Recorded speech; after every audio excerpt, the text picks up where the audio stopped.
Sperm जो कि produce होगा कहाँ से, तो ये होता है टेस्टिस। जब इसको करेंगे टेस्ट तो ये करेगा टिस टेस्ट, इसी से नाम पड़ा इसका टेस्टिस।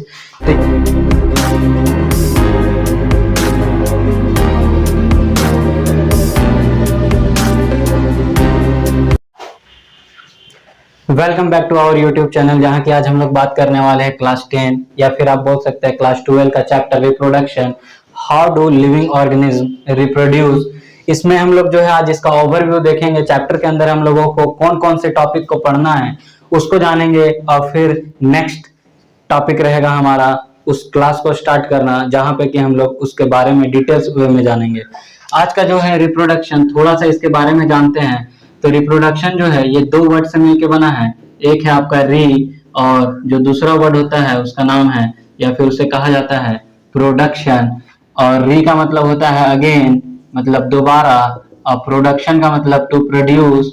तो रिप्रोडक्शन जो है ये सिंपली एक प्रोसेस है जहां पे कि हम लोग एक नए इंडिविजुअल का प्रोडक्शन करते हैं by the previous one is known as reproduction. Simple सा डिफिनेशन इसका यही होगा। और इसी रिप्रोडक्शन को जो है दो पार्ट में कैटेगराइज किया गया है, जो कि इस चैप्टर के अंदर हम लोगों को पढ़ना है। एक को बोला जाता है सेक्सुअल रिप्रोडक्शन, और दूसरे को बोला जाता है असेक्सुअल रिप्रोडक्शन। असेक्सुअल रिप्रोडक्शन वैसा रिप्रोडक्शन रहेगा जहां पे कि पार्टिसिपेट करेंगे सोमेटिक सेल, या फिर हम लोग अदर सेंस में बोल सकते हैं कि एक ही पेरेंट्स इन्वॉल्व होंगे, सिंगल पेरेंट या फिर वन पेरेंट इन्वॉल्वेशन। इस तरह के रिप्रोडक्शन को नाम दे देते हैं हम लोग असेक्सुअल रिप्रोडक्शन। बट जब बात करी जाएगी सेक्सुअल रिप्रोडक्शन की, तो यहाँ पे सेक्स सेल जो है वो पार्टिसिपेट करेंगे, और यहाँ पे पेयर ऑफ पेरेंट्स पार्टिसिपेट करते हैं। अभी हम लोग जो है थोड़ा ओवरव्यू समझ रहे हैं, पूरा चैप्टर का बनावट समझ लेंगे, इसका स्ट्रक्चर पढ़ने में आसानी होगी बाद में। उसके बाद जब बात करेंगे असेक्सुअल रिप्रोडक्शन की, तो इसके अंदर हम लोगों को पढ़ना है बहुत सारे टाइप्स ऑफ असेक्सुअल रिप्रोडक्शन, जिनमें कि पहला नाम है बडिंग। इसके बारे में लोग सुना होता है क्लास 7 में, दोबारा ये मिलता है 10 में। तो देख रहे हो 3 साल लग जाता है एक चीज को दोबारा पाने में। फिर उसके बाद बात करेंगे फिजन की। जब भी बात करी जाएगी तो फिजन को दो अलग अलग पार्ट में कैटेगराइज किया गया है। एक को बोलते हैं हम लोग बाइनरी फिजन, और दूसरे को बोलते हैं मल्टीपल फिजन। तो ये फिजन के अंदर पढ़ा जाएगा। फिर उसके बाद आगे आते हैं, तो आगे है फ्रेगमेंटेशन। ये भी एक टाइप है फ्रेगमेंटेशन। अभी सिर्फ हम लोग इसके नामों को जानेंगे, और जब ही इसके आगे जब हम लोग स्ट्रक्चर देख लेते हैं चैप्टर का, तो पूरे टॉपिक्स को जानेंगे। अभी स्ट्रक्चर समझना बहुत जरूरी है। फ्रेगमेंटेशन से जैसे ही आगे बढ़ेंगे, तो यहाँ पे मिलता है हम लोगों को रीजेनरेशन।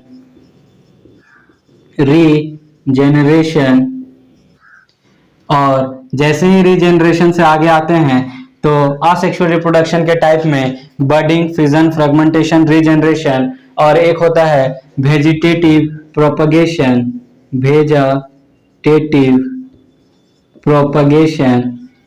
और इस वेजिटेटिव प्रोपगेशन को फर्दर डिवाइड किया गया है 3 अलग अलग टाइप्स बोलिए या फिर बोलिए पार्ट में। एक को हम लोग नाम देते हैं कटिंग। इसके बारे में सब जानता है, काट के लगा दो एक पेड़ का डाली नया हो जाएगा, उसी को बोलते हैं कटिंग।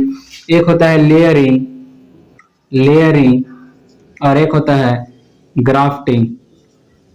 तो ये इसके 3 टाइप होते हैं। दो को जोड़ के एक बना दो तो उसी को बोलते हैं ग्राफ्टिंग। लेयरिंग मतलब पता चल रहा है जमीन में सटा हुआ, और कटिंग मतलब काट कर। इसके साथ ही साथ एक और टाइप है जो कि असेक्सुअल रिप्रोडक्शन का है। उनका नाम जो है आप लोगों को कमेंट कर बताना है, या फिर मैं ही बता दूं क्या?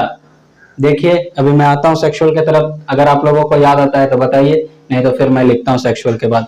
उसके बाद जब बात करा जाएगा, तो ये है sex cell participate, pair of parents. Sexual reproduction का कोई टाइप नहीं होता है, ये सिंपली एज इट इज हम लोगों को पढ़ते चले जाना है। और सेक्सुअल रिप्रोडक्शन की खास बात ये होगी कि ये प्लांट में फ्लावर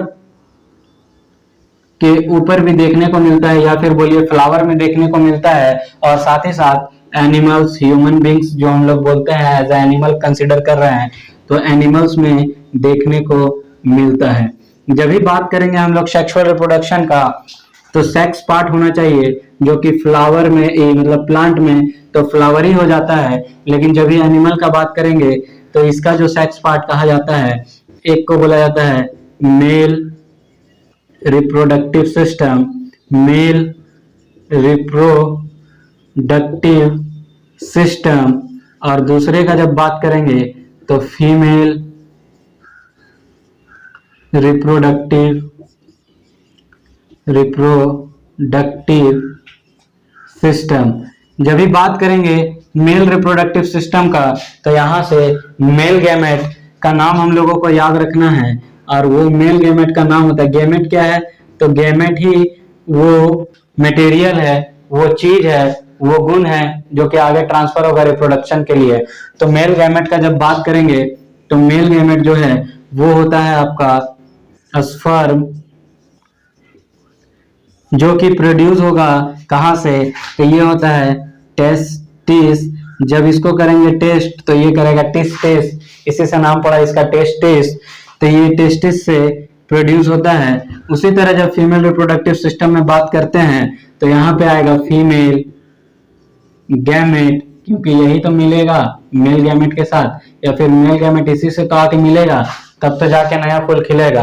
तो यहाँ पे जो है फीमेल गैमेट, और फीमेल गैमेट का नाम होता है, जैसे मेल गैमेट का मैंने नाम बताया स्पर्म, इसको बोला जाता है ओवा, या फिर इसको ओवम भी बोलते हैं। ये दोनों इसी के नाम हैं। तो यहाँ तक का स्ट्रक्चर सेक्सुअल और असेक्सुअल में है। आपसे एक क्वेश्चन मैंने पूछा था, असेक्सुअल का एक टाइप छूट रहा है, अगर आप लोगों को याद है तो बताइए। तो उसका नाम आप लोगों ने अगर कमेंट कर दिया हो तो बहुत अच्छा है, नहीं तो मैं बताता हूँ। एक हमारा हो गया बडिंग, दूसरा हो गया फिजन, फ्रेगमेंटेशन, रीजेनरेशन, और वेजिटेटिव प्रोपगेशन तो मैंने लिख ही दिया है। एक जो छूटता है उसका नाम है, अगर आपने कमेंट किया हो तो बहुत अच्छा है, नहीं तो मैं बता रहा हूँ, स्पोर फॉर्मेशन। इसका नाम होता है स्पोर फॉर्मेशन। जैसे ही बात करते हैं फ्लावर की, तो फ्लावर भी हमारा जो है ये सेक्सुअल रिप्रोडक्शन को दिखाता है। लेकिन जब भी बात करी जाएगी फ्लावर की, तो इसमें जो है मेल गैमेट का नाम अलग होगा और फीमेल गैमेट का नाम अलग होगा, क्योंकि एनिमल और प्लांट दोनों सेम चीज तो है नहीं। तो यहाँ पे मेल गैमेट का नाम होता है पोलन ग्रेन, और फीमेल गैमेट की जब भी बात करी जाए, इसकी फीमेल गैमेट, इसकी महिला मित्र, या फिर आप बोल सकते हैं इसका जान, तो इसका जान है फीमेल गैमेट, उसका नाम है ओव्यूल। और जब ये पोलन ग्रेन आके ओव्यूल से मिलता है और मिल के दोनों एक हो जाते हैं, उसी प्रोसेस को हम लोग नाम देते हैं फर्टिलाइजेशन। और यहाँ से नाम लगभग सेम होने लगता है एनिमल्स वाले में भी। जब ये स्पर्म जाके मिलता है अपने रानी से, ओवम से, तो उसी प्रोसेस को भी हम लोग नाम दे देते हैं फर्टिलाइजेशन। लेकिन प्लांट में एक चीज याद रखिएगा, ये जो मेल गैमेट है ये फीमेल गैमेट तक जब पहुंच रहा है, जो पहुंचने का रास्ता है या पहुंचने के दौरान के घटना को हम लोग एक खास नाम देते हैं, जिसको बोलते हैं पोलिनेशन,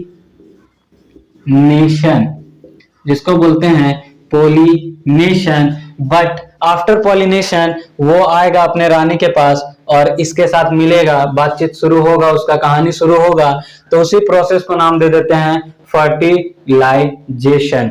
जैसे ही फर्टिलाइजेशन हुआ तो अब स्टेजेस आगे बढ़ने लगेंगे।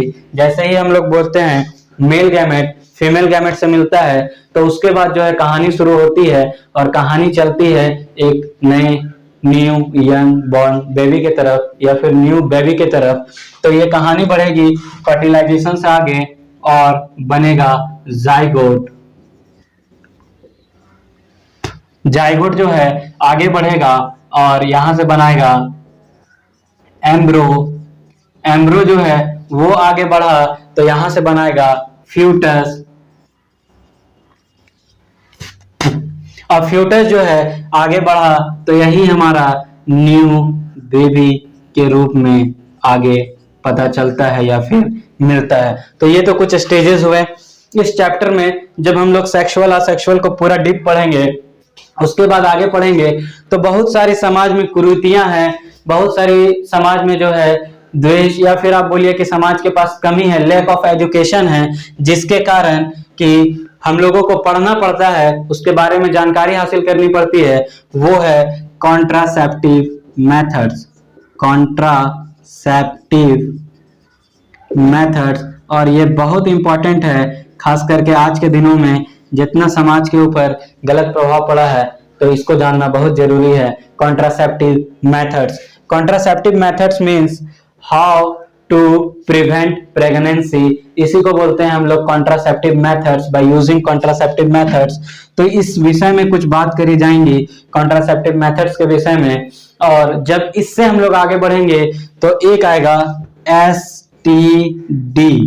STD मतलब ये नहीं सोचिएगा कि वो स्टूडियो बूथ है जहां से हम लोग कॉल करते हैं। ये STD का मतलब है सेक्सुअली ट्रांसमिटेड डिजीज। और इस सेक्सुअली ट्रांसमिटेड डिजीज का मतलब है वैसा बीमारी जो कि सेक्स करने के या फिर बोलिए कि सही से सेक्स नहीं करने के कारण होता है, उसी को बोलते हैं सेक्सुअली ट्रांसमिटेड डिजीज। और उसके बारे में सब लोग इससे फेमिलियर हैं, लेकिन नाम अभी मैं बताऊं तो क्लियर हो जाए। जैसे एक ने नाम सुना होगा एड्स, AIDS, और स्पेलिंग मैंने गलत लिखा है AIDS, AIDS, acquired immuno deficiency syndromes. इसका नाम लगभग लोग चाहे पढ़े और ना पढ़े हो सब ने सुना होगा। तो यही है सेक्सुअली ट्रांसमिटेड डिजीज, एड्स, इसी के बारे में पढ़ना है। गोनेरिया और सिफिलिस, ये सब बहुत सारे इसके एग्जांपल्स हैं जिसके बारे में पढ़ना है। तो ये चैप्टर जो है पूरा इसी फंडामेंटल्स पे, इसी टॉपिक पे बेस्ड होगा। जब आगे मिलेंगे तो इन टॉपिक पे बात होगी बारीकी से। जय हिंद, मिलते हैं नेक्स्ट वीडियो में।